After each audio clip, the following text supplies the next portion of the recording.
Bonsoir à toutes et à tous. Olivier Riouet et moi-même sommes ravis de vous accueillir ce soir à Dauphine pour vous présenter les résultats de notre étude sur les nouveaux défis pour le contrôle de gestion. Donc, étude qui a été réalisée, vous l'avez compris, en partenariat entre Dauphine et le Master CARF en particulier, Control Audit Reporting Financier, et donc Grant Thornton, équipe d'Olivier Riouet en particulier, pilotage de la performance. Cette enquête est en réalité la deuxième édition de ce partenariat. On avait déjà réalisé une première enquête en 2021. L'enquête de 2023 s'inscrit dans la continuité de la première enquête réalisée et aborde des thématiques comparables, donc par exemple la question de la digitalisation, de la technologie, la question de la RSE, donc des enjeux majeurs pour le métier de contrôle de gestion, discuter les impacts de ces enjeux sur le métier. Mais cette nouvelle étude a une approche un petit peu différente de celle qu'on avait menée il y a 2 ans, parce qu'on a décidé de rapprocher davantage le monde universitaire et le monde professionnel, notamment en créant un questionnaire dédié aux étudiants pour connaître notamment leurs attentes vis-à-vis de leur futur employeur, nous permettant ainsi de croiser les visions des étudiants et des praticiens qui vont participer aux tables rondes dans le cadre de cet événement. Donc, quel est le programme de cet événement? Donc, on va procéder en 6 temps. Dans un premier temps, donc, je vais vous présenter le périmètre de l'étude et des contributeurs.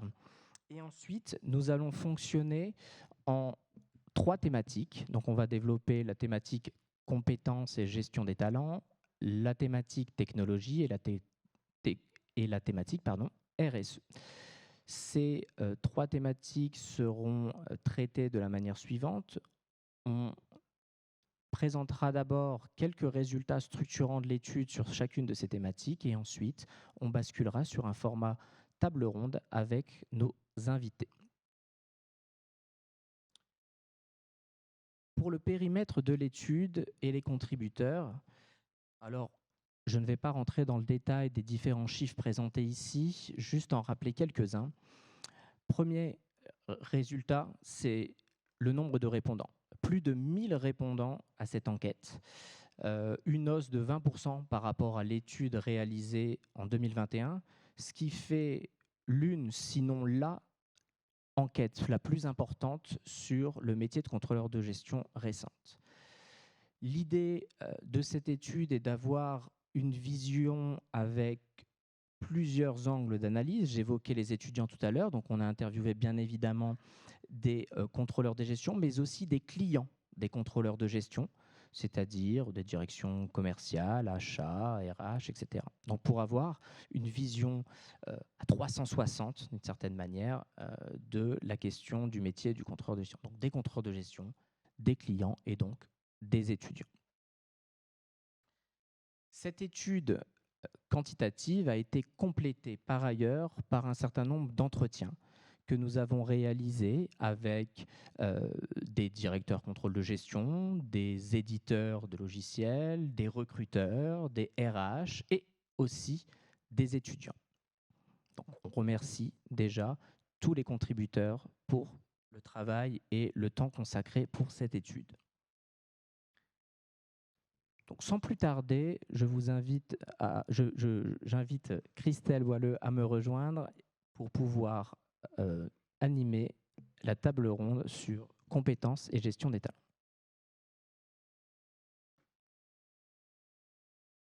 Merci beaucoup, Benoît.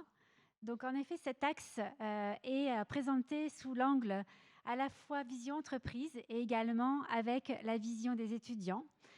Je vais en fait adresser plusieurs sujets et c'est un axe qui est fort intéressant dans le contexte actuel où il y a un fort besoin d'attractivité, un fort besoin d'évolution aussi de ce métier. Et donc, je vais vous présenter les résultats de cette étude et interroger ensuite les personnes qui sont prévues dans la table ronde que vous allez découvrir. Alors, les personnes qui seront interrogées donc, sont Ludovic, qui est donc du cabinet de recrutement ACE, France et Luxembourg. On aura également l'étudiante Anouk, qui est devant moi, qui est du master CARF et qui sera le porte-parole de plusieurs étudiants qui ont été collégialement en fait, interrogés et qui se font également porte-parole via Anouk. On aura Eric, qui est le directeur du contrôle de gestion et qui a aussi plein d'autres métiers parallèles, comme il le disait, en préparation au sein de France Télévisions. Et puis Marie-Pierre, Marie-Pierre Lafont, qui est de chez Orange et qui a un rôle assez nouveau, puisqu'en fait, vous verrez qu'elle est responsable du développement des compétences en finance. Donc, au niveau de l'étude, on reviendra en fait sur cette partie de résultats, bien sûr, lors de la table ronde. Donc, on a en fait des messages clés à vous partager, notamment en fait sur la partie des compétences qui ont évolué. Et on a pris en base de référence en fait l'étude précédente qui datait de 2021 et qui était notée sur 3 axes, où on voyait que la technique était à l'époque à 28%, les métiers à 38% et la partie managériale à 34%. On voit qu'il y a une forte évolution et une tendance plutôt à la baisse sur la partie technique. Pourquoi cette baisse? Principalement parce qu'on considère déjà que dans les écoles, on apprend et on arrive en fait, bien sûr dans la vie professionnelle, paré avec des bonnes fondations et un bon socle technique préalable forcément pour démarrer. On a aussi moins besoin, de par le guidage des outils, de rentrer dans la technique, puisque beaucoup se fait via la technique. À partir du moment où on comprend déjà la théorie, les concepts, et qu'on a bien en fait appris les fondations, on est tout à fait à l'aise pour pratiquer les outils et le vocabulaire qui est bien sûr dans ces outils. Donc, ce qui a changé principalement, ce n'est pas non plus les métiers, mais c'est la partie compétences comportementales qui intègre la dimension managériale, et on va y revenir lors de la table ronde. Je continue sur les principaux résultats et on va passer le maximum de temps sur la table ronde, ce qui est le plus important, je pense, en fait, pour les échanges. Donc, sur cette partie, je vais plutôt commenter le tableau du haut, en fait, le petit graphe du haut, où on voit en fait que la partie, sans surprise, que les conditions de travail représentent un élément important de l'attractivité, de ce qui fait venir en fait un profil en entreprise. Bien sûr, et ça ce n'est pas une surprise, le télétravail et le sens, les responsabilités que l'on va proposer au candidat qui est en poste ou qui souhaite en fait rejoindre votre entreprise. Donc, la gestion des talents, l'attractivité des talents se fait aujourd'hui en fait non pas seulement sur le salaire, les conditions de travail ou le poste. On a en fait plusieurs critères qui rentrent en ligne de mire.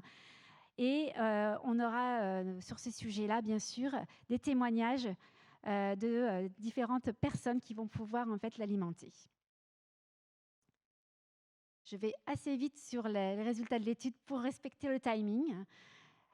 Au niveau de la partie donc carrière et j'appelle ça les passerelles que vous pouvez observer en fait sur ces différents graphiques, vous avez la représentation à la fois étudiant et métier en fait qui est assez proche quand on le regarde, avec donc des passerelles assez naturelles et d'autres plus étonnantes, mais on voit que le contrôle de gestion semble mener à beaucoup de métiers et semble même être un tremplin à de très beaux postes.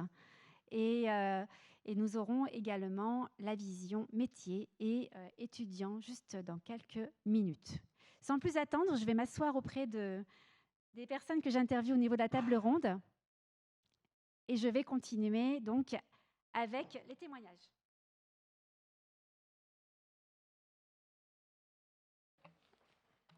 Je vais commencer par Ludovic. Donc Ludovic, par rapport à tout ce qui est justement soft skills, j'ai parlé de la technique, mais ce n'est pas le plus important comme on l'a vu. Sur la partie plutôt soft skills comportementales, qu'est-ce que vous avez observé, vous, en fait, en tant que cabinet de recrutement, comme étant des nouveautés et ce qui peut en fait animer les différences en fait, et ce qui a pu changer? Eh bien, merci, bonsoir à tous. Ravi d'être partagé notre expérience de recrutement en finance. Euh, D'abord, je voudrais dire que vos résultats sont assez cohérents par rapport à ce qu'on observe nous, sur une échelle nationale.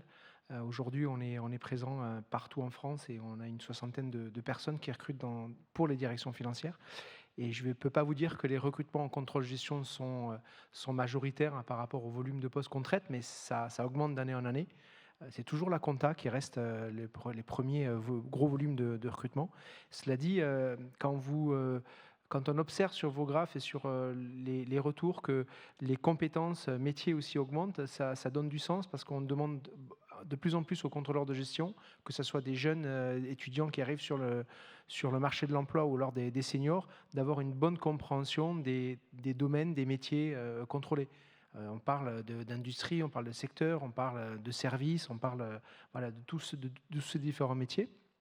Et c'est vrai que les compétences comportementales, les soft skills, les compétences humaines, voilà, il y a différents termes qu'on observe et dont on parle assez régulièrement, sont beaucoup demandés de la part de nos clients.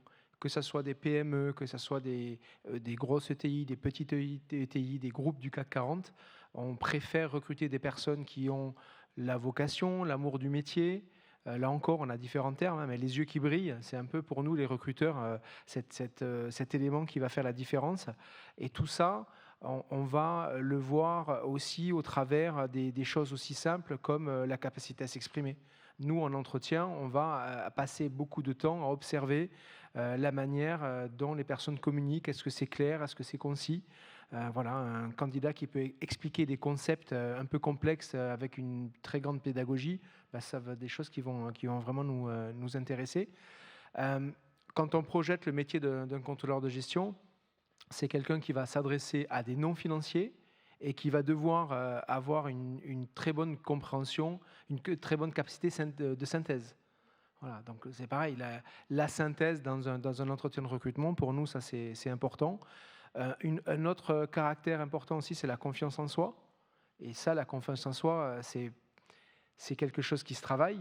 C'est pas quelque chose que l'on a quand on arrive sur un milieu professionnel, surtout quand on commence dans cette jungle qui est l'entreprise. Le respect, la collaboration, voilà, sont des exemples qui sont pour nous très importants dans des expériences.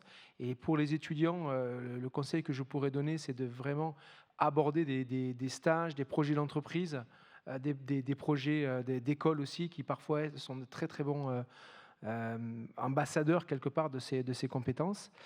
L'écoute active aussi, ça c'est des choses qui pour nous sont très importants. Et puis, je dirais la curiosité. Voilà, aujourd'hui, avoir un collaborateur qui va à la rencontre des opérationnels, d'un directeur de production, d'un directeur commercial, et essayer de comprendre à quoi servent finalement tous ces chiffres et tous ces reportings, ça, c'est des choses qui sont importantes. Je finirai par deux choses, toutes bêtes.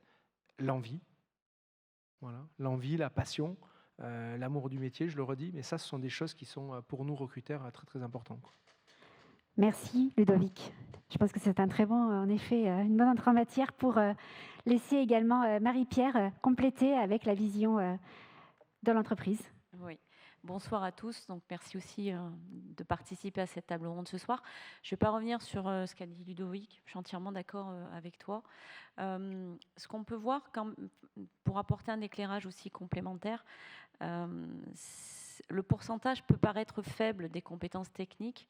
En fait, c'est un prérequis. C'est pas, il faut pas ça. On attend que, et je me tourne vers les étudiants qui sont en face de moi, les universités, les écoles vous apportent les compétences techniques. Voilà, c'est indubitable. C'est pas qu'elles sont moins importantes, vous devez les avoir.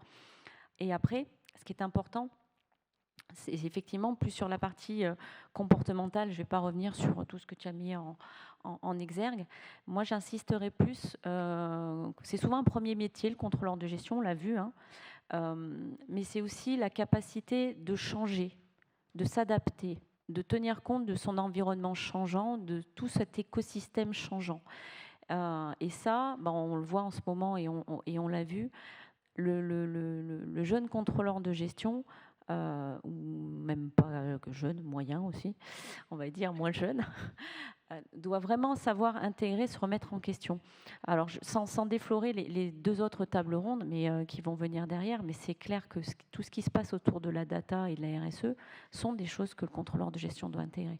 Et s'il n'a pas cette envie, comme tu disais, Ludovic, voilà, il faut absolument qu'il intègre le fait que il va devoir tenir compte de cette transformation et vivre et accompagner aussi cette transformation. Merci Marie-Pierre. Je vais me tourner vers Anouk. On a vu les critères ou les axes qui pouvaient être importants pour les étudiants, les attentes des étudiants. Quelle est la vision de toi qui qui fait porte-parole de plusieurs étudiants qui ont travaillé sur le sujet? Est-ce que tu peux nous en dire plus? Oui, bien sûr. Donc, au niveau des attentes des étudiants, ce qui est ressorti majoritairement, c'est que le salaire vient en premier. Mais dans les entretiens, quand on discute plus profondément avec les étudiants, on se rend compte que le salaire, c'est aussi une histoire de cohérence avec notre niveau de diplôme, avec d'où on vient, le degré d'exigence de notre formation aussi. Et qu'en réalité, les étudiants sont capables aussi de sacrifier une partie de ce salaire pour un environnement de l'entreprise qui est en accord avec comment ils se sentent et comment ils veulent être intégrés.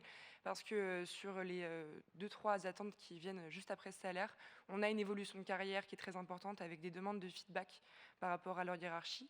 Et ça, c'est quelque chose qui valorise beaucoup chez leur futur employeur. Donc voilà sur les attentes. Et ce qui est intéressant aussi, c'est que du point de vue plutôt externe, sur la RSE et sur le secteur d'activité dans lequel s'inscrit l'entreprise, les étudiants sont moins sensibles au niveau des attentes, mais on a pensé aussi que, parce que ça revenait dans les entretiens, mais que c'était aussi une question parce qu'ils n'ont pas encore été intégrés dans des projets internes dans les entreprises, donc ils ne comprennent pas trop encore comment se placer dans ces projets et comment ils pourront être acteurs plus tard. Mais c'est aussi un sujet qui est revenu pendant les entretiens, même si un peu moins sur le quantitatif. Voilà. C'est vrai que les chiffres sur le RSE étaient presque surprenants. Oui, c'est vrai. C'était très bas, bizarrement, par rapport à ce que l'on peut voir quand on recrute les étudiants et les attentes qui sont posées directement en entretien.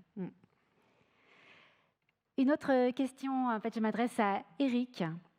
Eric, sur les passerelles, les mobilités que l'on voit après avoir été contrôleur de gestion, qu'est-ce qui se passe?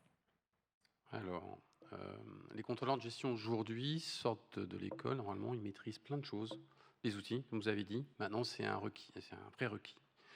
Ils sont censés maîtriser aussi toute l'évolution de la CSRD et depuis toujours ils font de l'analyse de données. Donc en fait, ça ouvre énormément de portes. Quand on a un peu d'expérience en contrôle de gestion, après on peut faire soit aller plus loin dans la direction financière, soit aussi aller vers les métiers. Chez nous, il y a des contrôleurs de gestion qui deviennent administrateurs de production. C'est carrément un autre métier, mais c'est toujours des chiffres. C'est souvent des métiers en relation avec les chiffres. Soit on peut aussi aller vers la gestion de filiales. On peut aussi aller vers la direction générale, la stratégie, la performance. Donc ça ouvre beaucoup de portes. Il faut juste être assez volontaire et être assez ouvert et se remettre en question en permanence. En fait, il ne faut pas remettre en question ses capacités et ce qu'on est capable de faire. Il faut remettre en question sa mise à niveau de l'exigence du marché et de l'entreprise.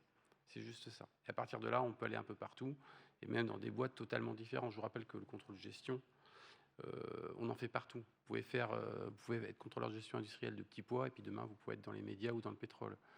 Il faut juste s'adapter, il faut bien comprendre l'activité. Mais une fois qu'on a bien compris l'activité et qu'on maîtrise tous les autres données, on peut après entrer dans l'opérationnel. Il y a énormément de métiers sur lesquels ça débouche. Donc c'est quand même une formation assez générale. Et puis on est souvent assez près des patrons de business quand on est dans le contrôle de gestion. Donc là aussi, on peut devenir secrétaire général. Bon. Il y a énormément de passerelles. Après, il faut avoir une bonne base, une bonne expérience et avoir des prérequis importants. Voilà. Anouk, vous qui vous dirigez en fait au niveau de l'école, au niveau de ce métier potentiellement, quel serait en fait derrière l'idéal en fait peut-être après avoir eu ce poste? Est-ce que vous avez ambitionné, quand je dis vous, au sens des étudiants, est-ce que c'est peut-être un tremplin vers d'autres métiers, les métiers de vos rêves? Justement, la notion de passerelle pour qualifier comment le contrôle de gestion est vu chez la promo CARF et les étudiants qu'on interrogé, c'est très important parce que sur la population, il me semble qu'on est à peu près à 40% d'étudiants qui voient le contrôle de gestion comme un tremplin. Et la rubrique d'après, c'est un moyen d'acquérir des connaissances transversales sur l'entreprise. Donc on voit vraiment que ces deux choses sont liées. On a des étudiants qui veulent être intégrés dans le contrôle de gestion pour pouvoir comprendre et après accéder à d'autres métiers sur de la direction financière, mais après avoir compris comment s'inscrivait l'entreprise et ses spécificités. Voilà. Peut-être aussi, je pense, interroger Marie-Pierre sur le sujet qui a été donc sur un parcours d'abord de contrôleur de gestion et qui aujourd'hui s'occupe des talents et qui peut voir en fait justement ce sujet de près. Non, mais je te rejoins sur le fait que alors j'ai débuté jeune contrôleur de gestion et après j'ai dirigé des départements, mais j'ai fait de la compta en autre milieu, j'ai fait des IFRS, j'ai fait plein de trucs. Je me suis jamais ennuyée en tout cas. Non, mais sur le côté stratégique, ce que je dis toujours aux étudiants aussi, le contrôle de gestion est certainement, alors pardon pour les autres, hein, mais c'est mon avis, le métier dans un service financier le plus au cœur de tout et au plus proche de la stratégie. Et c'est à mon sens qui en fait son intérêt. Quand on est curieux, moi je pense que je suis curieuse, et tu l'as mis en avant aussi, Ludovic.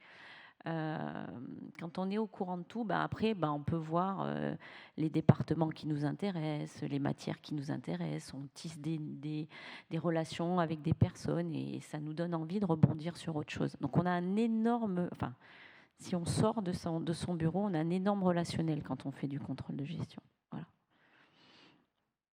Ça donne envie. Donc moi, plutôt la RH maintenant, mais pourquoi pas? Exactement. Le contrôle de gestion mène à tout, c'est ça? C'est ça. Et d'ailleurs, Ludovic, vous voyez souvent des profils qui font du contrôle de gestion et qui après migrent. Oui, oui, on a dans nos... Enfin, moi, dans ma carrière chez Hayes, ça fait 22 ans maintenant, donc c'est vrai que j'ai un bon laps de temps derrière moi avec des carrières qui ont évolué. J'ai vu beaucoup de personnes en contrôle de gestion être aujourd'hui surtout direction financière, hein, avant toute chose. Mais ça arrive aussi de voir des fonctions commerciales, par exemple, des fonctions de direction, quelques reprises d'entreprise aussi. Parce que finalement, le contrôle de gestion, c'est du budget, c'est de la prévision, c'est réfléchir au coup d'après, c'est beaucoup de business plan. Oui. Donc, on a quand même en contrôle de gestion une dynamique forte aussi sur l'entrepreneuriat quelque part. Hein. Donc oui, ça amène vraiment à tout aujourd'hui et je dirais que c'est une base solide. Moi, je dis souvent aux étudiants que je rencontre dans beaucoup d'écoles, je veux dire, si aujourd'hui les formations que vous faites ne vous plaisent pas finalement, vous pouvez toujours arrêter et faire autre chose. Les fondamentaux que vous avez acquis, c'est pour la vie. C'est comme un tatouage, c'est indélébile et ça restera des bases pour l'avenir, quoi que vous fassiez. Exactement. Écoutez, je vais vous remercier pour cette première table ronde. Je vais inviter du coup en fait les participants à regagner leur place et à la deuxième table ronde de venir. Et donc je vais passer la parole à Olivier Riouet qui va animer la deuxième table ronde.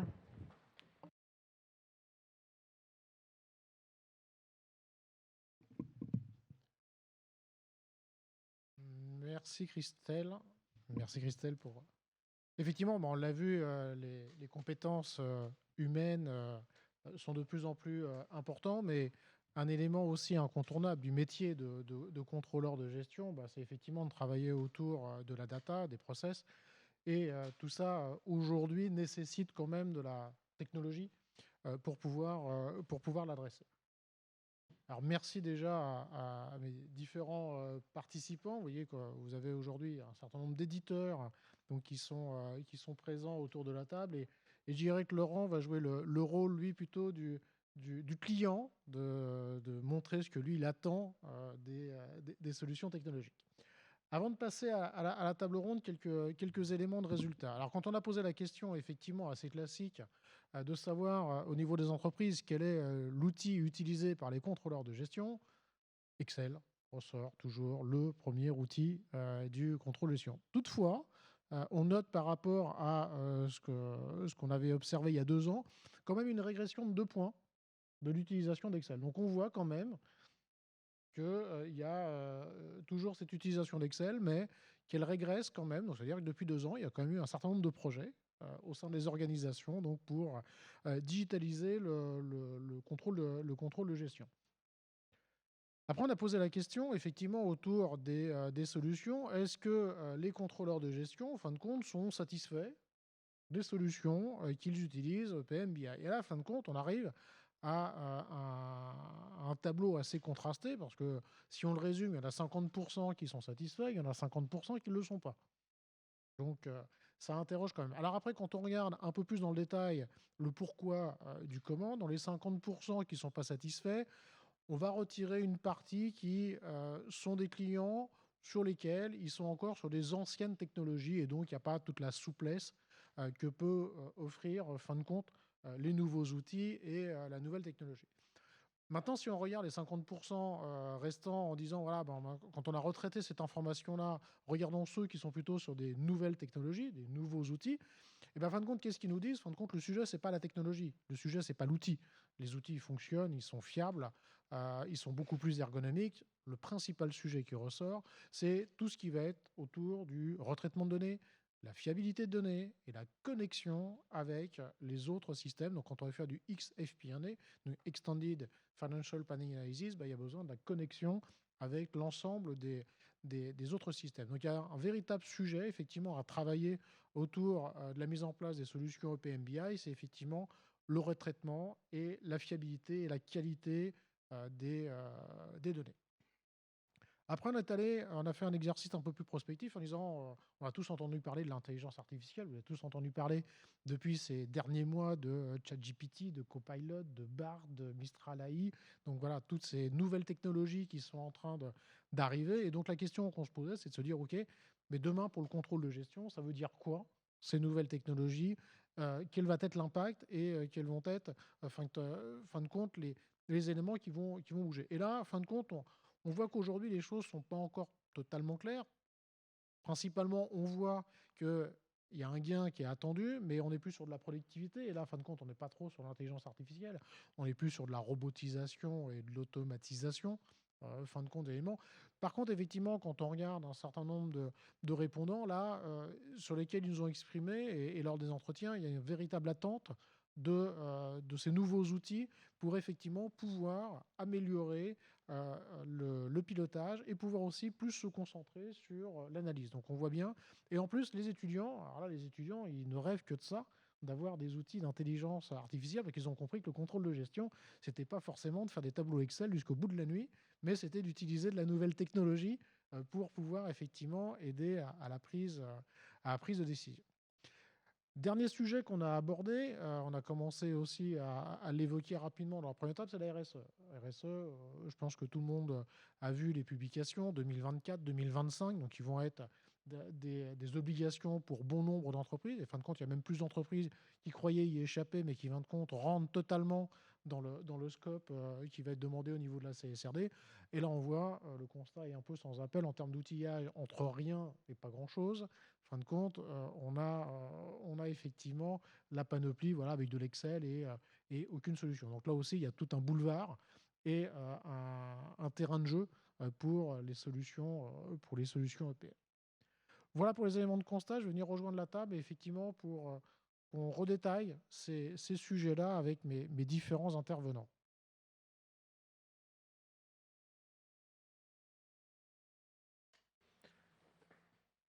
Laurent, je vais commencer par toi, en tant que représentant, je dirais, un peu des utilisateurs des solutions EPM-BI. Tu as autour de toi des éditeurs. C'est quoi tes besoins, tes attentes autour des solutions? Alors, si j'ai bien tout suivi à la table ronde précédente, une compétence clé du contrôle de gestion, c'est la synthèse, donc je vais essayer d'être synthétique. Et c'est pas facile parce que je pourrais y passer la soirée. Alors, si on reprend les trois constats qu'on vient de partager sur les outils, l'IA et la RSE, dans l'ordre, effectivement, le sujet majeur là qu'on rencontre aujourd'hui, c'est autour des data. Je vais enfoncer une porte ouverte, mais c'est le nerf de la guerre. À titre d'exemple, donc moi je m'occupe du contrôle de gestion de l'activité TGV et Intercité, de la SNCF. Et donc concrètement, dans cette salle ici, soit vous avez été tous mes clients. On transporte 130 millions de passagers par an, et donc on a des infos incroyables sur tout le monde, mais qu'est-ce qu'on en fait et comment on les traite, comment on les croise. Ça, c'est des sujets qui sont hyper importants pour pouvoir demain vous proposer les services qui vont bien, au bon prix, et sur les bons marchés, ainsi de suite. Donc ce sujet de la data, aujourd'hui, est structurant. Il est fondamental et on passe, comme on l'a vu là, énormément de temps à nettoyer les données. Moi, je vous parle des données financières, il y a des données clients, plein d'autres données. Restons sur ce qu'on fait nous. Et donc, aujourd'hui, d'après l'analyse qu'on a faite sur notre population de contrôleurs de gestion, on a 20% du temps qui est consacré à nettoyer les données. Dit autrement, si j'avais 100 contrôleurs de gestion à gérer, il y en aurait 20 en permanence qui nettoieraient. C'est pas intéressant comme boulot pour eux et on pourrait créer plus de valeur.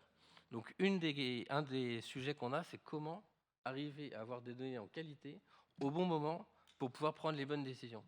Et son corollaire, est-ce que c'est vraiment nécessaire que tout soit à 100% en qualité pour pouvoir prendre la bonne décision, hein, c'est une vraie qualité du contrôleur de gestion, c'est sa rigueur. Il y a un moment, est-ce qu'il n'est pas trop rigoureux, hein, jusqu'où on va dans la dentelle? Est-ce que c'est vraiment utile sur un chiffre d'affaires de plusieurs dizaines de milliards pour la SNCF, une dizaine chez moi, de savoir à 100 000 € près ce qu'on a fait ou pas? A priori non, mais certains s'y attachent. Donc voilà, donc c'est important ce sujet de données et ce sujet de fiabilité. On pourra mettre en place tous les systèmes qu'on veut. La première chose que nos utilisateurs, que ce soit les compteurs de gestion ou nos clients internes, les DG, directeurs métiers, ainsi de suite, ils vont comparer le nouveau chiffre qu'on va leur sortir avec l'ancien qu'ils connaissaient. Si c'est pas le même, ils vont fermer le truc, ils vont nous dire merci et ils vont rester sur leur tableur Excel. Donc voilà, on a ce sujet aussi d'accompagnement. On parlait de parler avec tout le monde, c'est fondamental. Comment expliquer aux autres pourquoi, effectivement, ces nouvelles technologies, ce nouveau système qu'on met en place, crée de la valeur et permettrait, en cible, nous positionner non plus comme un centre de coût, ce qu'on est aujourd'hui, mais comme un centre de profit. Comment est-ce que, en apportant la bonne info au bon moment, je peux être un moteur du business et créer de la valeur et devenir un partenaire, plus qu'un business partner, parce que c'est un peu galvaudé, mais vraiment un centre de profit. Donc voilà, donc là-dessus, on travaille pas mal, on essaye d'automatiser. Plus on automatise, plus on sort la vérité des chiffres. Et là, je vous apprends rien. Garbage in, garbage out. Si votre donnée est moche, vous arrivez tout fier devant le DG avec un tableau de bord qui présente n'importe quoi. Et c'est pour ça que voilà, moi, la demande que j'ai de mes contrôleurs de gestion, c'est un peu partout, où on automatise, mettre en place ce que j'appelle des verrues pour renettoyer les données avant que ça ressorte. Donc voilà, donc ces sujets-là de nettoyage sont fondamentaux pour éviter de tuer le bébé dès qu'il sort du truc. Sur les nouvelles technologies. Donc les nouvelles technologies, l'IA en particulier, parce que c'est un peu le grand bébé. Alors il y a deux choses. Vous avez l'IA entre guillemets traditionnelle, tout ce qui est machine learning et compagnie. Donc ça, on a commencé déjà pas mal sur des modèles de prédiction des données. Par exemple, sur mon business, le trafic est quand même assez régulier, hein. Le week-end du 14 juillet, les trains sont pleins. Le 3 novembre, un peu moins, quoique il peut y avoir des vacances. Donc voilà, on arrive à prédire les données sur l'IA. La vraie question aujourd'hui, c'est l'IA générative. L'IA générative, quels sont les cas d'usage qu'on va pouvoir créer? Il y a beaucoup de fantasmes là-dessus. Il y a beaucoup de peur, hein, très clairement. La machine va faire mon boulot. Là, c'est la révolte des machines. Je vous renvoie à Terminator pour ceux qui aiment ça. Enfin, il y a beaucoup de fantasmes. Et nous, tout le sujet, c'est le discernement, quels sont les cas d'usage où c'est utile, parce qu'il y a des vraies opportunités, y compris pour nettoyer les données, si je reboucle avec avant, et qu'est-ce qui relève du fantasme, on verra plus tard. Okay, voilà. Et ça, c'est difficile. Dans un environnement où tout bouge, arriver à se poser, à prendre de la hauteur et à discerner, c'est compliqué. Donc là-dessus, peut-être les éditeurs peuvent nous aider justement à qu'est-ce qui est possible, qu'est-ce qui n'est pas possible, et ce sur quoi il ne faut pas s'emballer. Et on parlait de compétences tout à l'heure, j'y reviens. Une nouvelle compétence pour nos financiers, c'est apprendre à faire un prompt. Hein, parce que ça, aujourd'hui, ça n'existe pas. Et pourtant, le seul truc qui est sûr avec l'IA, c'est que si vous ne posez pas la bonne question, vous aurez une réponse complètement fausse. Donc voilà, ça fait partie des nouveautés qu'il faut qu'on acquiert. Et pour finir sur la RSE, qui est le dernier sujet, à mon sens, la RSE est totalement dans le domaine de pertinence du contrôle de gestion. Vraiment. Notre boulot à nous, c'est de rendre désirables des infos complètement arides. Hein, prenez un tableau de chiffres, c'est nul. Enfin, je ne veux pas choquer, mais franchement, un tableau de chiffres, c'est nul. Ce qui est intéressant, c'est la relation entre les chiffres, c'est l'histoire qu'on raconte, c'est les perspectives qu'on trace, c'est les décisions qu'on fait prendre. Ça, c'est intéressant. Aujourd'hui, sur la RSE, on a des batteries d'indicateurs. J'ai demandé, avant de venir, la direction RSE du groupe, qu'est-ce qu'on pourrait faire comme indicateur. Et ils m'ont fourni un tableau Excel. Ça, voilà, donc c'est bien, mais enfin, je ne sais rien en faire. Quand j'ai parlé au groupe des tonnes de CO2 évitées par voyageurs l'année dernière, ils m'ont regardé avec des grands yeux. D'accord, ça parle à personne. Donc voilà, nous, on a besoin pour ça, et je terminerai là-dessus, de 2 choses. 1, accéder aux données. Accéder aux données, parce qu'aujourd'hui, c'est des données qu'on n'a pas l'habitude de manipuler. Et 2, avoir des outils qui nous permettent de rendre ces données parlantes. Voilà. Merci, merci Laurent. On va revenir sur ces sujets de qualité de données. Olivier, en tant qu'éditeur, qu'est-ce qu'on peut faire? Alors bonjour à toutes et à tous. Déjà, on peut implémenter une nouvelle solution. Je vais être un petit peu agressif, mais merci Laurent, tu as ouvert beaucoup de points. À partir du moment où on va implémenter un projet de pilotage de la performance, quel que soit l'outil ou même un ERP, ça va impliquer d'avoir la data au cœur de ces changements. C'est la mise en place de nouveaux process, c'est la mise en place de nouveaux indicateurs, et ça implique donc, la requalification des données existantes, mais également la création de nouveaux indicateurs et donc de nouvelles données. Dans l'énorme majorité des cas, le travail de fiabilité de la donnée, il est fait dans une mesure par les responsables financiers, puisqu'ils sont au cœur des échanges entre les différents départements. Et puis on commence à avoir quand même pas mal chez nos clients de plus en plus de ce qu'on appelle des CDO, des Chief Data Officers, donc là aussi qui sont vraiment à la croisée des chemins et dont le travail est vraiment de valoriser, de créer la donnée. La majorité de ce travail, elle est faite en amont des solutions. Elle est faite par le biais d'ETL, de solutions de MDM, par la mise en place de data lake, dans lesquelles tout le monde va se plugger, et puis par des transformations, on va se connecter directement sur du SAP, sur de l'Oracle, et on va importer ces données dans les solutions de pilotage de la performance. C'est à partir de ce moment-là qu'on doit avoir une donnée qualifiée. Il faut essayer de la garder qualifiée, de qualité, mais lors de la mise en place d'un outil, on va avoir quelques mois où tout va bien. Et c'est à partir de ce moment-là qu'elle va être valorisée. Qu'elle va être valorisée par la mise en place de reporting, ou alors on parlait de prédictif, de simulation, de forecast. On va pouvoir commencer à tirer des informations de ces datas-là. Merci, merci Olivier. Je vais me retourner maintenant vers Fabrice, qui représente SAP, donc c'est un éditeur global qui offre une multitude de solutions. Ton regard par rapport à cette problématique de data quality et de pertinence de la donnée? Alors, merci également d'être présent ce soir. Je pense que le fond du sujet, en fait, il n'est pas nouveau. On est d'accord que la qualité de la donnée, la fiabilité, c'est une thématique que beaucoup d'entre vous, que beaucoup d'entre nous connaissons depuis des décennies. La question, c'est qu'est-ce qui va changer en 2024 ou les prochaines années? Bon, effectivement, l'intelligence artificielle va peut-être apporter des choses, mais ce n'est pas une fin en soi. Donc la vraie thématique, je pense, et Olivier l'a très bien dit également, ce n'est pas une problématique technique. Le fond du sujet, aujourd'hui, il est encore trop travaillé en silo, trop isolé, et trop vu comme étant un sujet IT. Donc je rejoins ce que disait mon confrère, encore une fois, et ce que disait Laurent très bien, c'est il faut une expression de besoin qui soit claire. Donc on est vraiment sur une démarche, et ça ce qu'on voit sur la plupart des clients avec un éclairage, mais j'ai la chance de travailler beaucoup à l'étranger. Quand on regarde en fait les entreprises qui sont les plus performantes en Asie ou aux États-Unis, en fait ce qu'on constate, c'est que ces entreprises, elles ont plutôt un pilotage de l'entreprise qui est défini avec une gouvernance, un modèle, mais qui est avant tout une volonté et une décision de la direction générale. Sur la base de quoi, en fait, il va y avoir effectivement une gouvernance claire, il va y avoir une définition surtout des besoins métiers qui va être très claire, qui doit être commune, qui doit être partagée par l'ensemble des acteurs. Et ensuite, évidemment, il va falloir la mettre en place, cette gouvernance, avec une organisation. Ça aussi, ça a été évoqué. Ça a été également évoqué dans le cadre des talents tout à l'heure. Donc, recruter les bonnes personnes qui ont déjà cet ADN pour arriver à ce schéma. Et enfin, le dernier point, c'est une fois que c'est mis en place, c'est comment le contrôler. C'est comment arriver à ce que ça évolue dans le temps, parce que vos groupes aussi évoluent. On parlait d'intercité, d'intergénérationnel, d'IDIA, voilà. Quid demain? Peut-être que vous allez inventer à SNCF une façon de nous transmuter, ce qui nous ferait gagner du temps ou d'avoir plus de monde dans la salle ce soir. Mais voilà, tout est possible. Merci, merci Fabrice. Et pour conclure sur ce sujet-là, Alexis, donc tu représentes Pigment, donc nouvel outil dans le panorama des solutions.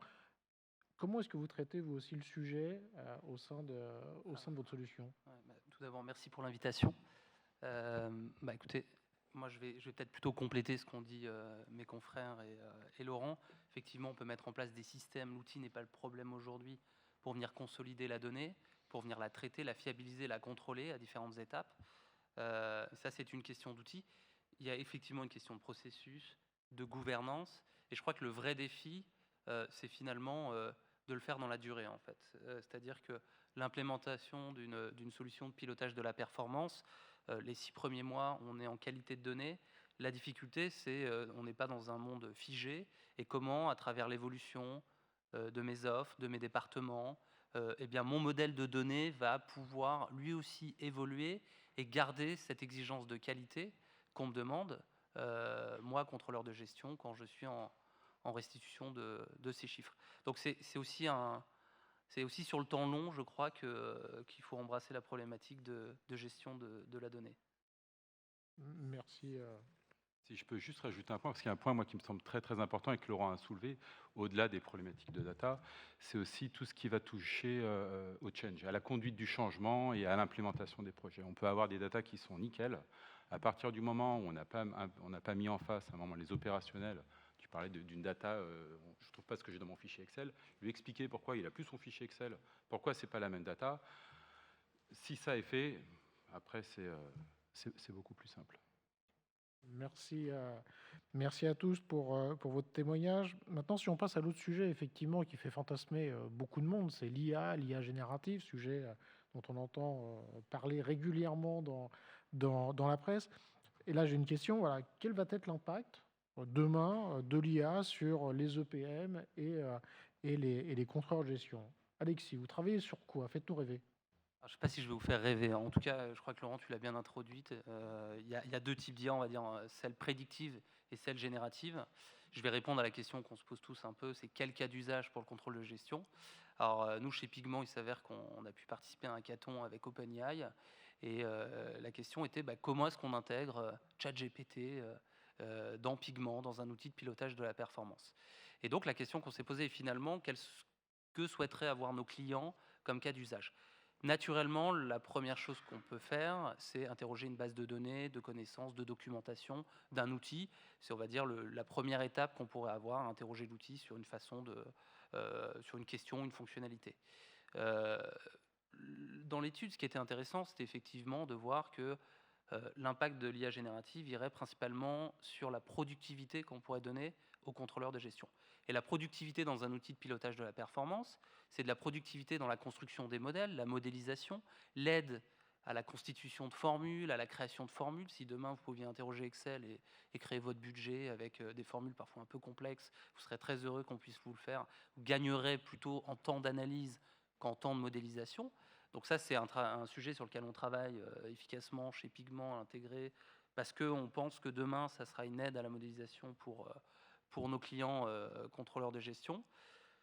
La deuxième étape, c'est interroger le modèle de pilotage de la performance, interroger très naturellement, j'aime beaucoup ton approche en disant qu'il faudra apprendre à prompter, effectivement, comment est-ce que j'interroge mon modèle de restitution pour avoir automatiquement être envoyé vers le bon tableau de bord. Donc ça, c'est aussi quelque chose sur lequel on travaille. Et le troisième cas d'usage qu'on voit, c'est finalement d'augmenter encore plus cet axe d'analyse et d'interrogation de la base de données de pilotage de la performance autour de la création, la génération d'analyses de tableaux. Donc je ne vous ferai pas peur en vous disant que demain l'IA générative va vous remplacer. Est-ce qu'elle vous écrira vos emails? Est-ce qu'elle ira vous chercher la donnée plus rapidement? Ça, on en est un petit peu plus convaincu. Voilà. Merci, merci Alexis. Fabrice, ton regard, toi qui es très à l'international, de voir ce sujet-là, où est-ce qu'on en est? Est-ce que la France est en retard? Est-ce qu'on est plutôt en avance sur le sujet? Alors, effectivement, la France n'est pas forcément dans les premiers, mais ça c'est normal. Il y a toujours un côté, on regarde, on attend. On n'est pas en retard non plus. Je pense que par rapport à d'autres pays comme l'Asie, qui est encore plus dans un mode de consensus, en fait, dans les processus de décision, je pense que voilà, on est à un juste milieu.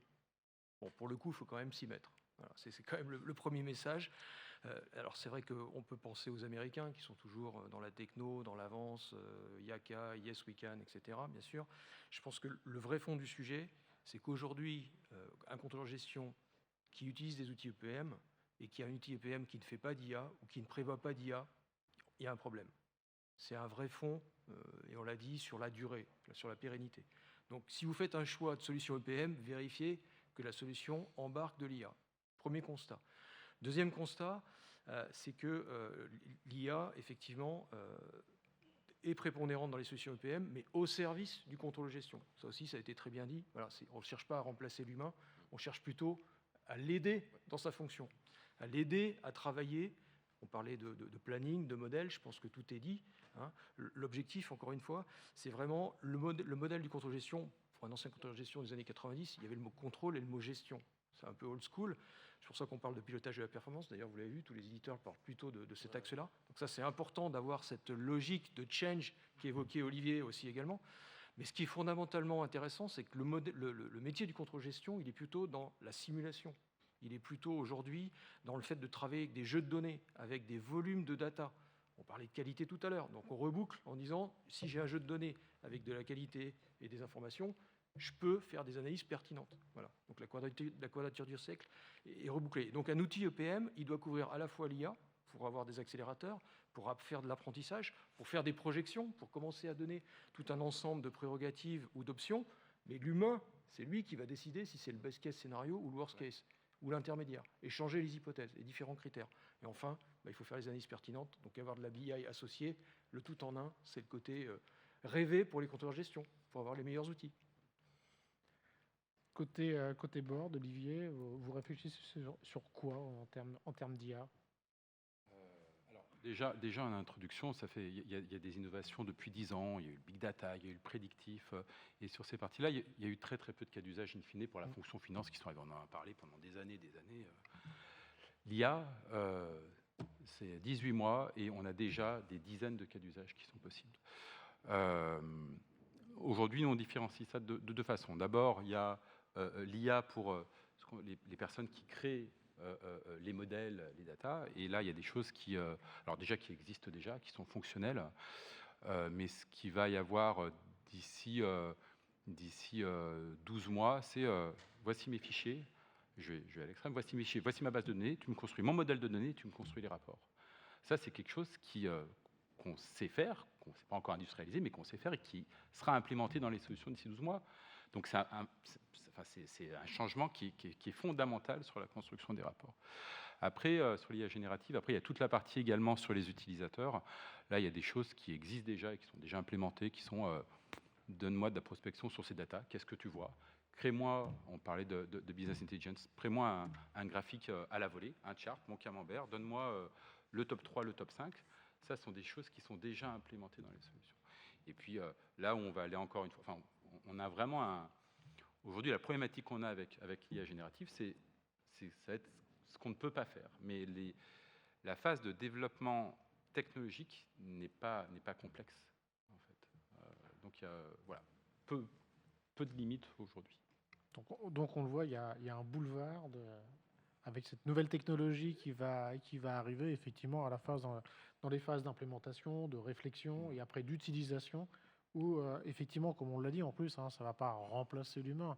L'objectif, c'est de pouvoir aider, d'être plus pertinent, d'aller plus vite, fin de compte, et aussi la capacité à pouvoir sortir peut-être encore plus de données, parce qu'on s'aperçoit globalement dans les entreprises qu'aujourd'hui, les entreprises ne manquent pas de données, mais qu'elles ne sont pas forcément utilisées, exploitables pour pouvoir le faire. Et juste pour conclure, alors, moi, en tout cas, de personnel, je n'arrive pas à voir aujourd'hui la globalité des nouveaux usages qu'il va y avoir dans la fonction finance. On est encore trop tôt, mais très clairement, il va y avoir des nouveaux usages.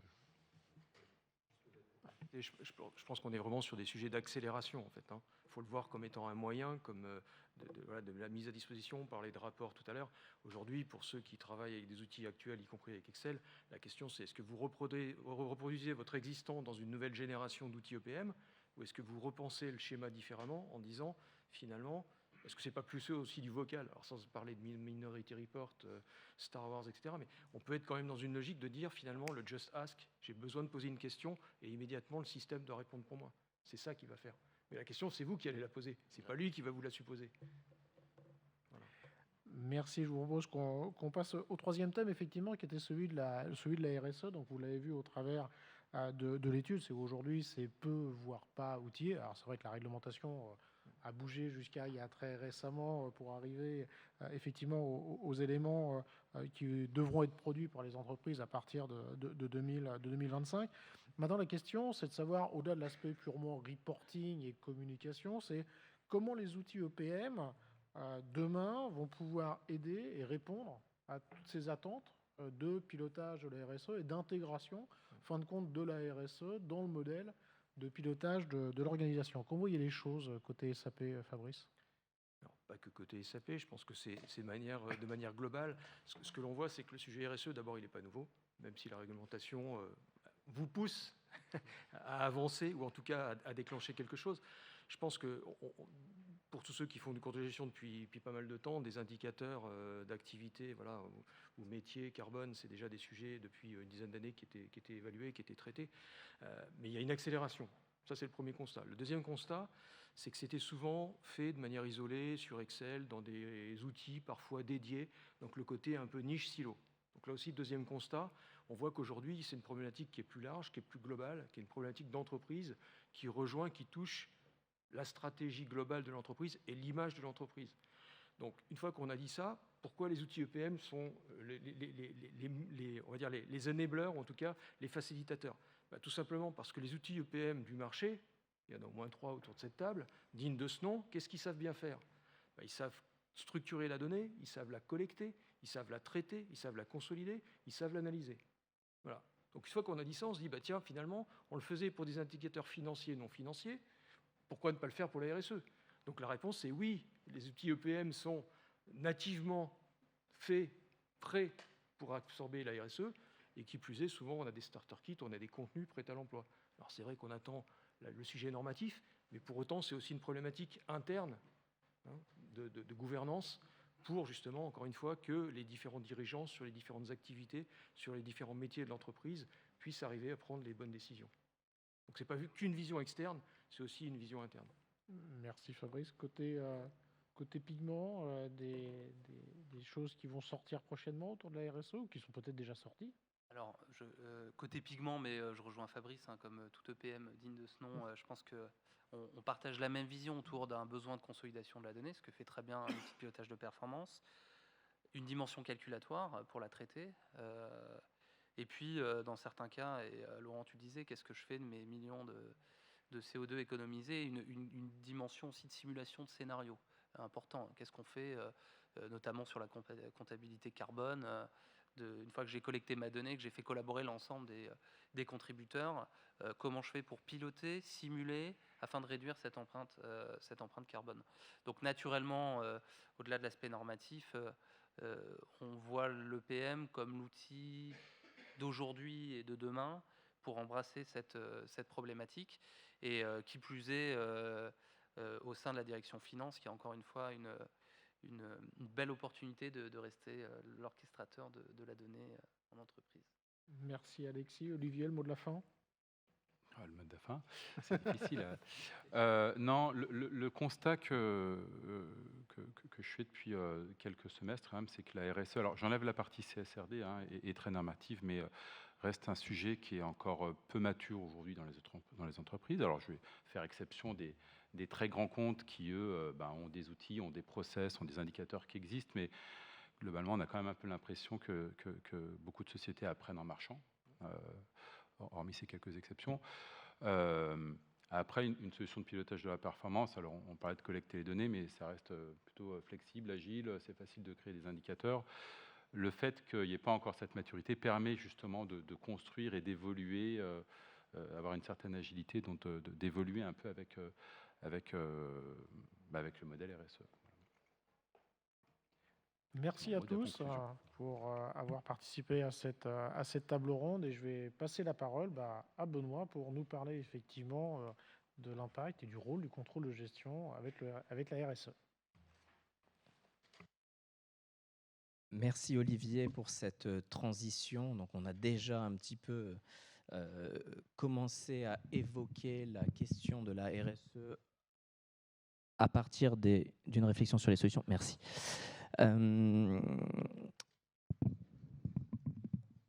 Donc pour la table ronde RSE, nous accueillons Nicolas Berland, donc vice-président finance et relations entreprises, directeur de l'exécutive MBA à Dauphine, Boris Goudon-Delalande, finance manager chez VP, et Marie-Lucas Debar, directrice administrative et financière de Point P du groupe Saint-Gobain. J'en profite parce que j'ai une petite pensée pour Stéphane Labarre qui devait être présent et participer à cette table ronde et qui a eu un petit pépin de santé et qui n'a pas pu se rendre disponible. Donc voilà, on a une petite pensée pour lui. Donc, sur la dimension RSE, je souhaitais revenir sur 2 points. Le premier point, qui n'étonnera peut-être pas grand monde ici, mais qui est important en termes descriptifs, c'est d'insister sur la croissance de la mise en place de reporting RSE. Et à cet égard, les résultats, comparativement à l'étude de 2001, sont très notables. À la question « Avez-vous mis en place des reportings RSE au sein de votre organisation ?» En 2001, seulement 32% des participants répondaient oui. Cette année, on atteint un score de 57%. Alors, il y a plusieurs effets, plusieurs facteurs, bien évidemment, qui expliquent ceci. Le facteur majeur qui est représenté ici, c'est bien évidemment la taille de l'entreprise. On voit même que ce score atteint 80% pour les très grandes entreprises, 71 pour celles comprises entre 5 000 et 10 000 employés, etc. Donc on voit vraiment qu'il y a une tendance de taille qui explique et qui cette croissance du reporting RSE dans les organisations. Il y avait également un phénomène sectoriel qui pouvait être mis en évidence, qui était déjà mis en évidence d'ailleurs dans l'étude qu'on avait réalisée en 2021, c'est-à-dire que les entreprises du secteur du B2C étaient globalement plus outillées que dans le B2B, ce qui pouvait s'expliquer par le fait de vouloir satisfaire les attentes en termes RSE de leurs clients. Mais voilà, le facteur principal reste malgré tout ici la taille, alors ce qui peut ne pas être très étonnant parmi vous, parce que forcément la réglementation européenne, la taxonomie, puis la CSRD invitent forcément les organisations à se structurer en matière de RSE, et voilà, ce qui permet d'expliquer cette mise en place des reportings RSE. Ceci dit, ce point un peu descriptif est particulièrement intéressant parce que qui dit reporting dit direction financière, dit contrôle de gestion, et donc cette mise en place de reporting va nous amener à nous questionner sur le rôle que doit avoir le contrôle de gestion dans le pilotage de la RSE. C'est le deuxième point sur lequel je voulais insister. Donc ici, on demandait aux participants de l'étude de donner leur avis sur les rôles que devait endosser le contrôle de gestion dans le pilotage de la performance. 3 rôles potentiels: un rôle de contrôle, un rôle de production, un rôle d'analyse. Et ce qui ressort, alors ils pouvaient répondre l'ensemble de ces rôles également, et ce qui ressort ici, c'est que 38% des répondants répondent l'ensemble de ces rôles, 34% des répondants rôle de production et d'analyse. Donc, on a 72%, si on fait la somme de ces 2 pourcentages, qui considèrent que le contrôle de gestion a un rôle à jouer dans le pilotage de la RSE en production et analyse. Ce qui signifie qu'il doit jouer un rôle majeur dans ce pilotage de la RSE. Lorsqu'on a échangé avec un certain nombre de directeurs du contrôle de gestion, on a constaté que quelque chose qui revenait souvent et qui a été évoqué d'ailleurs par Fabrice à l'instant dans la précédente table ronde, c'est que les contrôleurs de gestion font valoir une expertise en matière de mesure, de production de la donnée. Et ils nous disent, à partir du moment où on va devoir collecter de la donnée, traiter de la donnée, fiabiliser de la donnée, c'est un petit peu logique d'une certaine manière qu'on ait un rôle à jouer. Alors, ces propos-là, on les avait d'une certaine manière déjà dans la précédente étude, mais ça relevait pas mal du discours et que d'une certaine manière, il y a 3 ans maintenant, il y avait finalement assez peu de choses qui étaient mises en place dans les différentes organisations, où c'était très très embryonnaire, voire inexistant.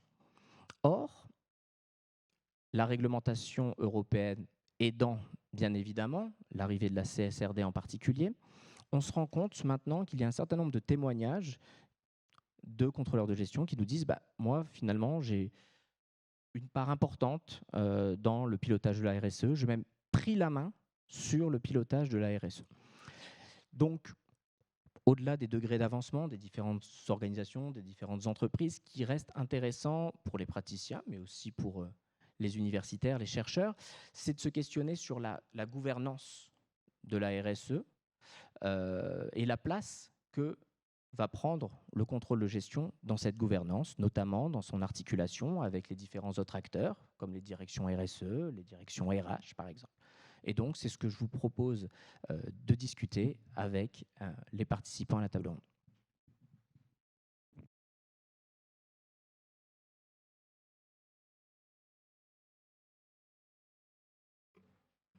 Donc, pour commencer, je me tourne vers Nicolas Berland. Donc, en tant qu'universitaire, qu'est-ce que t'inspire cette participation a priori récente du contrôle de gestion dans le pilotage de la RSE? Alors, je suis ravi de ces résultats, en fait. Je trouve ça super, en fait. J'aurais envie de dire, et de manière un peu provocante, et je l'assume complètement, enfin. Enfin, les directeurs financiers et les compteurs de gestion se sont réveillés, en fait, et c'est sans doute une bonne chose pour la planète, c'est sans doute une bonne chose pour la société. Moi, ça fait une vingtaine d'années que je m'intéresse, à côté des problématiques financières, à ces problématiques-là, et je dois dire que ça m'a toujours laissé un petit peu perplexe. Alors, il y avait le représentant des SAP tout à l'heure a dit que ce n'était pas un sujet nouveau, effectivement, et je voudrais aller complètement dans son sens. C'est un sujet vraiment ancien. Dans les années 90, quand je faisais ma thèse ici, on avait un groupe de travail qui travaillait sur la production d'informations non financières, en fait. Eh bien, on ne parlait pas encore de CSRD, mais enfin, tout ça est tout sauf nouveau. Et moi, ce que j'ai trouvé dans mes études, c'est qu'il y a deux catégories. En fait, il y a ceux qui en faisaient sans le savoir. Et là, par exemple, je tourne dans ma voisine, je connais bien l'histoire depuis un siècle, en fait, du management, notamment financier de Saint-Gobain. Saint-Gobain, c'est une entreprise qui a toujours fait de la RSE, en fait, mais qui l'a jamais affiché comme ça, les monsieur Jourdain de la RSE. En termes de soutenabilité financière, c'est juste extraordinaire. Je ne pourrais pas développer, on n'a pas assez de temps. En termes de préoccupation sociale, c'est une entreprise remarquable sur le long terme. Sans doute, tout n'est-il pas parfait, c'est pas le sujet. En environnement, c'est un peu plus tardif. En environnement, c'est un peu plus tardif, mais comme toute la société. Alors, on a malheureusement, Stéphane Labarre n'est pas là, parce que je pense qu'il y aura à peu près autant à dire sur la Française des Jeux. Alors, je ne sais pas pour VP, mais vous nous éclairerez. Voilà. Donc, il y avait ceux qui le faisaient sans vraiment le savoir, en fait, parce que c'était un peu dans leur nature, en fait, de faire ça. Et les financiers que j'avais rencontrés dans les archives, sur un siècle, ils ne sont pas tous vivants, dans les archives, voilà, ils en faisaient. La plupart des autres, ils n'en faisaient pas. Franchement, moi, je me suis intéressé au début des années 2000, en fait, à ces problématiques-là. Ceux qui pipotaient le plus, en fait, dans les études de cas que j'avais menées, c'était directeur financier et contrôleur de gestion. Franchement, c'était de très loin, c'était ceux qui me racontaient les plus gros bobards. C'était assez extraordinaire. Et pourtant, on s'intéressait à des choses. On a fait des choses, par exemple, avec l'Ordre des experts comptables en 2007, on a produit un truc sur les indicateurs RSE, en fait, pour les PME. C'est en ligne, vous pourrez le trouver, c'est documenté.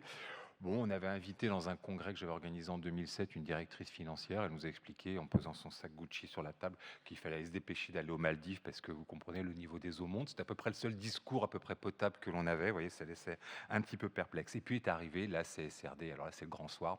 La CSRD, ça change tout. Vous l'avez souligné. Alors là, pour le coup, c'est formidable. Et je pense que c'est bien parce qu'effectivement, pour le coup, les directeurs financiers et les contrôleurs de gestion ont une expertise, en fait, en matière de production d'informations. Tu l'as souligné, Benoît, tout à l'heure, qui, à mon avis, est au-dessus des autres par leur nature. Donc voilà, on pourrait y revenir, mais je crois que vous allez l'illustrer les uns et les autres, donc je ne vais pas le développer plus que ça. Donc enfin, on s'intéresse à ça, c'est cool. Très bien, merci Nicolas pour cette mise en perspective. Je rajouterai que l'ADFCG, donc l'Association des directeurs financiers et contrôleurs de gestion, n'a créé le groupe RSE qu'en 2019, alors qu'on étudiait la RSE dans les années 1950. Alors justement, tu as évoqué ce que pouvait apporter, alors j'ai déjà un petit peu développé la question tout à l'heure, mais ce que pouvaient apporter finalement les contrôleurs de gestion au pilotage de la RSE. Donc peut-être je me tourne vers Marie. Qu'est-ce que vous pensez que peut apporter donc les contrôleurs de gestion au pilotage RSE? Oui, alors déjà peut-être dire que le contrôle de gestion, il est au cœur de l'entreprise. Il est au cœur de l'entreprise, pourquoi? Parce qu'il a la vision 360 degrés de l'entreprise et il vient manipuler tous les indicateurs. En contrôle de gestion, moi, le premier indicateur de ma business review, je m'adresse aux étudiants pour que ce soit concret, c'est les accidents du travail. Je ne suis pas sur un résultat net. Donc vraiment, le contrôle de gestion, il est à géométrie variable et surtout, il manipule une foultitude d'indicateurs. Et du coup, par définition, les indicateurs RSE vont venir aussi dans l'escarcelle du contrôle de gestion. Et c'est tout à fait logique parce que c'est une vue complète, transverse de l'entreprise. Donc le rôle, il est évidemment dans la manipulation de ces données et dans la structuration de ces données.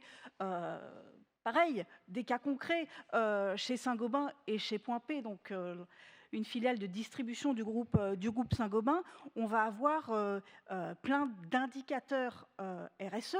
Ça va être évidemment du CO2, ça va être du CO2 économisé qui vont être portés par des panneaux photovoltaïques. Donc là, on parle de CAPEX. On va avoir des indicateurs de CO2 qui vont être portés par les camions hydrogène qui transportent nos matériaux. Là aussi, c'est d'autres indicateurs. On va avoir des tonnes de CO2 économisées également sur la vente de nos produits, sur le ciment, sur l'outillage qu'on achète au bout du monde, sur de l'eau économisée. Donc, toutes ces données, en fait, elles vont devoir être structurées. Et la structuration, par définition, il faut la porter. Il faut la porter par un système. Et le système qui porte ces données, eh ben, ça va être le PM, ça va être différents outils, mais ils vont être pilotés en fait par le contrôle de gestion. Donc clairement, le contrôle de gestion, il est au cœur de cette problématique-là. Alors évidemment, pour la définition des indicateurs, alors je ne sais pas quelle sera la vision de mon ami Boris, mais pour la définition des indicateurs, c'est un petit peu plus compliqué quand on est contrôleur de gestion. Pourquoi? Parce qu'en fait, c'est une technicité monstre. Qu'est-ce que je choisis comme indicateur pour le kilo de sac de ciment vendu?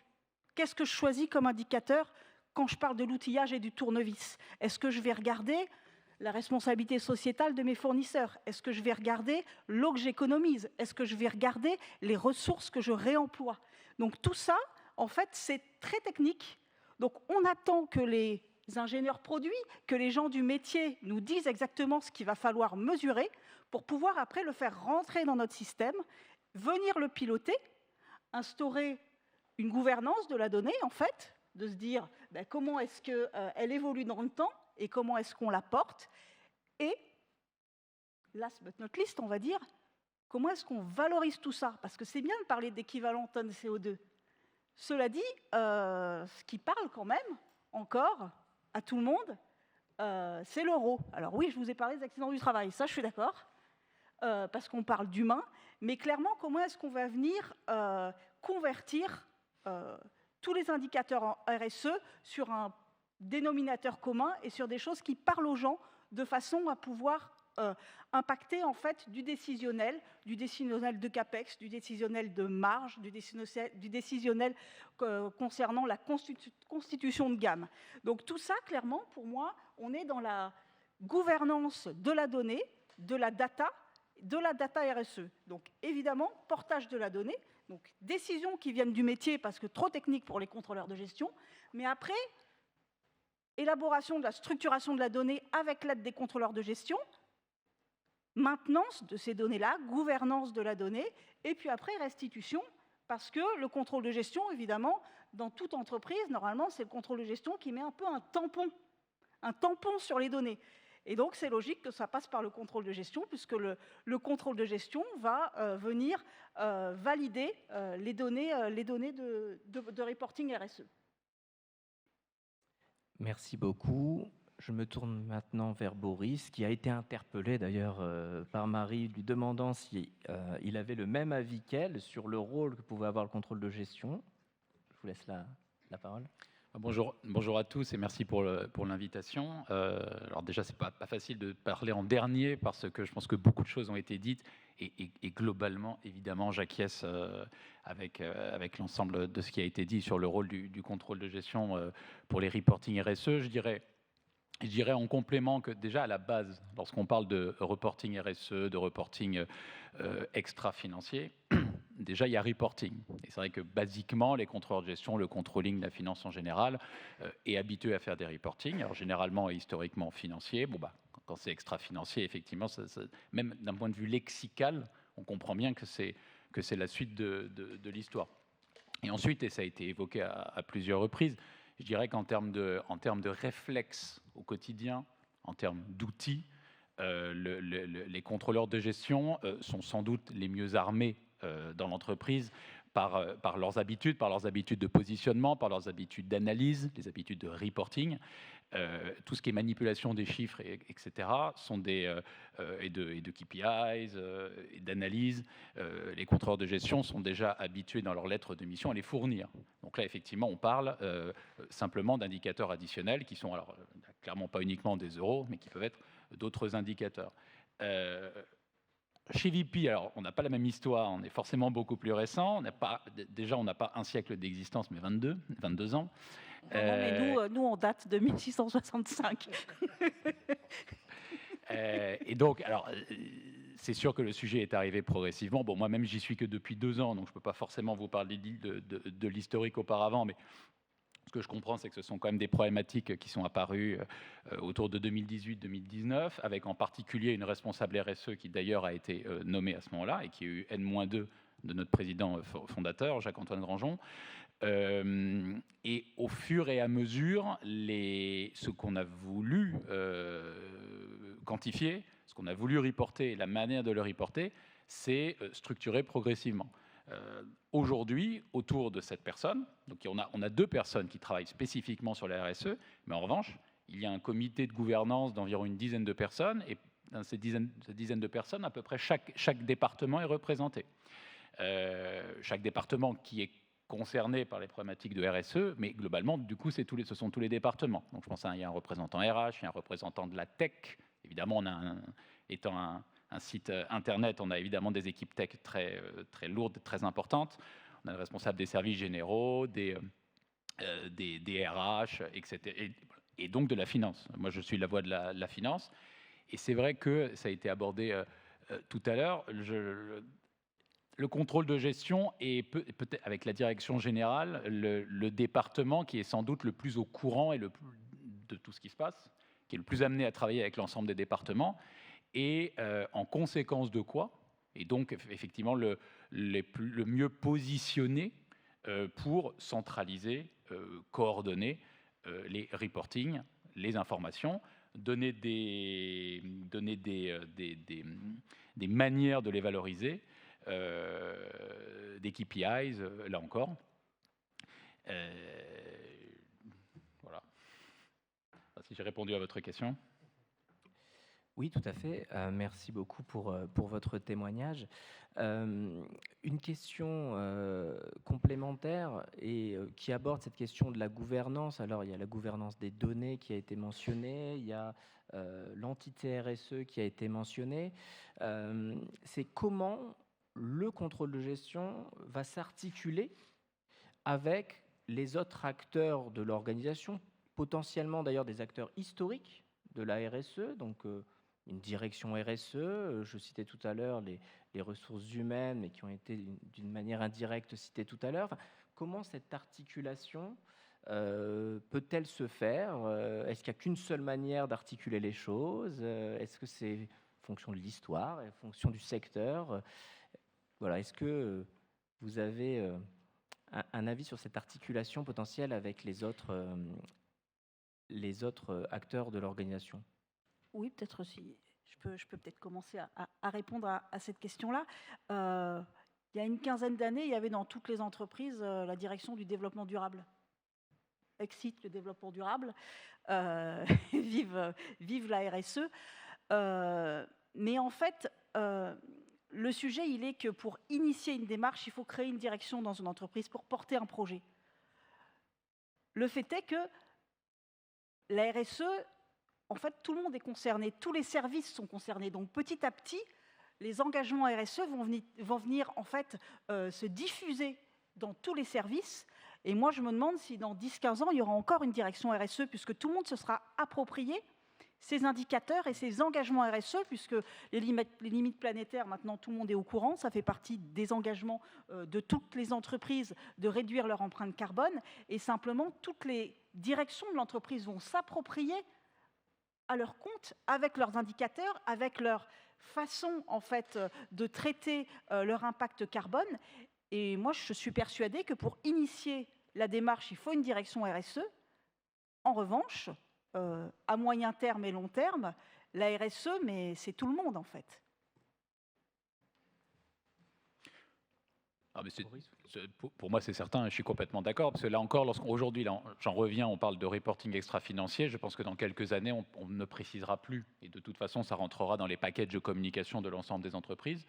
Et en conséquence de quoi, lorsqu'on travaillera avec chacun des départements, on parlait d'articulation avec les différents départements, lorsqu'on va travailler avec chacun des départements pour établir l'ensemble des informations qu'on veut travailler, faire apparaître, communiquer, etc., les considérations RSE en feront partie comme parmi les autres, en fait. Alors, les sujets environnementaux et quantitatifs sont beaucoup abordés, c'est bien normal.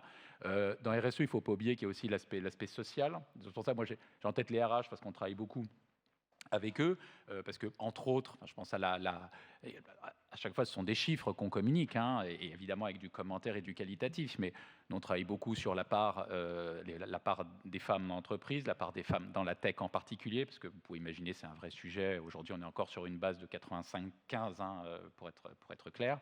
La part et l'évolution de la population en situation de handicap, donc il y a tous ces sujets-là aussi. Voilà. Après, évidemment, le côté environnemental est le plus gros et lourd. Et c'est vrai que là encore, en termes d'articulation, je reprends le terme de la question, nous on travaille beaucoup avec les équipes. Avec VP, on est beaucoup dans le transport de nos commandes, donc on travaille énormément pour essayer de quantifier les impacts en termes de transport, en termes de notre transport, le transport qu'on gère, en termes des impacts des partenaires, parce que nous on travaille beaucoup avec des partenaires.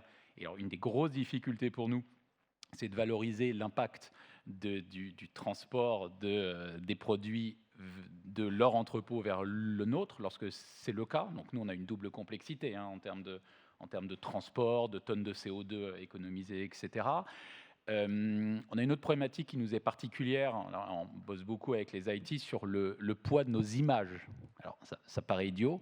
Vous savez que je vous incite à aller sur le site internet de VP, hein, bien entendu, et vous verrez qu'il y a énormément de belles campagnes, de belles communications. Derrière, il y a des images ou des vidéos. Et ben, je veux dire, derrière, c'est du poids, c'est des mégaoctets, c'est des téraoctets, etc. Et en fait, il y a un travail pour réduire le poids et donc l'utilisation de serveurs pour les conserver, et donc derrière de l'énergie. Nous, on arrive, là, sur 2 ou 3 ans, on a réussi à réduire de 42% l'énergie consommée par cela, par exemple. Et ça, évidemment, on a travaillé avec les IT pour comprendre comment le valoriser, comment le quantifier, quels critères regarder, etc. Donc oui, c'est de la coordination, c'est de la consolidation d'informations et c'est de l'articulation entre les départements, oui. Très bien, merci beaucoup pour vos témoignages et ces réflexions autour de cette thématique RSE. Et je laisse maintenant la parole à Olivier Riouet pour la conclusion et le mot de la fin. Merci, merci à tous. Effectivement, on a posé la question maintenant de dire quelle est l'évolution effectivement du contrôle de gestion. Donc vous voyez bien, est-ce que le contrôle de gestion, vers quoi est-ce qu'on évolue? Là aussi, on retrouve une certaine constance depuis 2021 avec une volonté de plus en plus du contrôle de gestion d'aller vers la direction de la stratégie et la décision. Donc, est-ce qu'on verra demain dans les organisations direction de contrôle de gestion rebaptisée direction de la stratégie et de la décision? On le verra, mais toujours est-il que c'est effectivement une volonté, une demande des contrôleurs en gestion.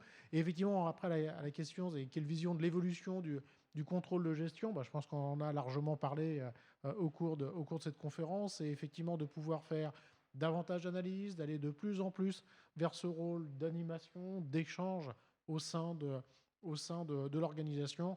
Et on le voit bien aussi, le sujet de la data, il reste le sujet, la pierre angulaire, fin de compte, du métier, du contrôle de gestion de demain pour l'ensemble des personnes que nous avons interrogées. Voilà, merci à tous pour cette participation. Merci à tous les intervenants aux différentes tables rondes. La sortie de l'étude est en cours, on est en train de finaliser et donc vous pourrez y avoir accès grâce à ce QR code, et que vous avez aussi dans le petit livret qui vous a été remis, donc il devrait sortir d'ici une semaine et demie.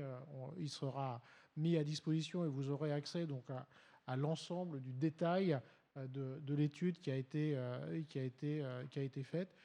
Merci à Paris Dauphine de nous avoir accueillis ce soir pour cette conférence. De mon côté, merci à mes équipes qui ont travaillé depuis le mois de septembre sur cette étude. Mais merci à mon équipe Business Développement et Communication, Bérévan, Niki et Tamara qui ont travaillé sur cet événement. Et puis après sur l'étude, merci à Victor et Maël qui ont passé beaucoup de temps pour effectivement réaliser cette étude. Dernier point, parce que je vois qu'on a la chance d'avoir Nicolas en tant que président du groupe contrôle de gestion de la DFCG, donc qui est présent parmi nous.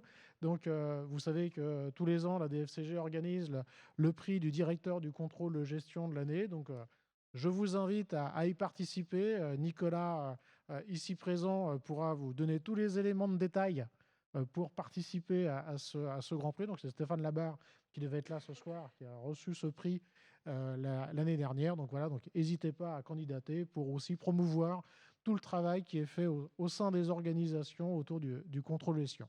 Merci à tous. Juste un petit mot, je voulais me joindre à Olivier pour les remerciements, donc les équipes de Grant Thornton, bien évidemment. Je voulais aussi faire un petit mot pour les étudiants qui ont beaucoup travaillé aussi sur l'étude, qu'on fait beaucoup d'entretiens avec des étudiants de Dauphine, mais pas que de Dauphine. Donc je voulais remercier Cléo, Maureen, Kumba, Anouk, Lucie, Zaina. J'ai oublié personne. Merci beaucoup pour votre participation. Merci à tous.